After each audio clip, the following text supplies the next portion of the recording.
June 7. Vengeance is the Lord's. You have heard that it was said, an eye for an eye and a tooth for a tooth. But I say to you, do not resist the one who is evil. But if anyone slaps you on the right cheek, turn to him the other also.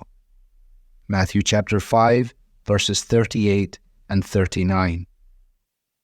When Jesus uttered these familiar words, to whom was he speaking? Who was Jesus telling to endure evil and resist retaliation? It may seem simple, but this question gets at an important distinction that was in the mind of the Apostle Paul as he penned his letter to the Romans.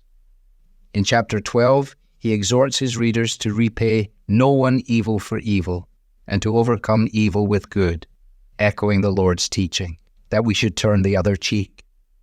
And yet, just a few verses later in Romans 13, he says that God has established civil authorities as his servants for the purpose of approving what is good and punishing what is evil. Sometimes then, evil is repaid, and at other times it is not, at least not immediately. Both Paul and Jesus recognized an important distinction that we must remember between the way individual Christians ought to respond to evil done to them and the execution of the rule of law.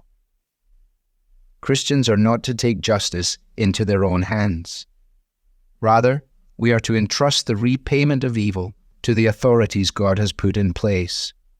Civil authorities are one example. When they fulfill their roles rightly, they serve as a terror to bad conduct, but not to good.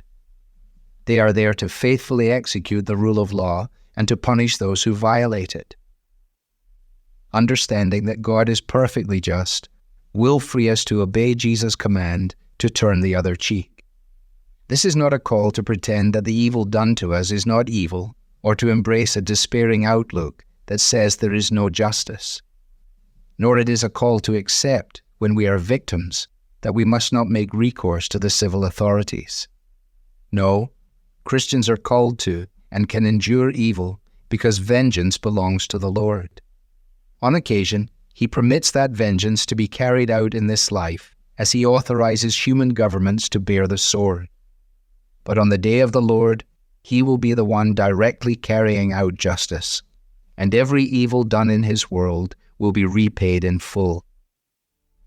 You and I then are free to seek justice from the authorities that God has instituted to protect people and punish wrongdoing. Equally, we are free to turn the other cheek, resisting the all-too-natural urge to take matters into our own hands and enact our own vengeance. Justice will come, and not from our hands. Devotional material is taken from the Truth for Life Daily Devotionals, copyright Alistair Begg, and is published by the Good Book Company. This reading was digitally created by Truth for Life and is used with permission. For more clear, relevant Bible teaching, visit truthforlife.org.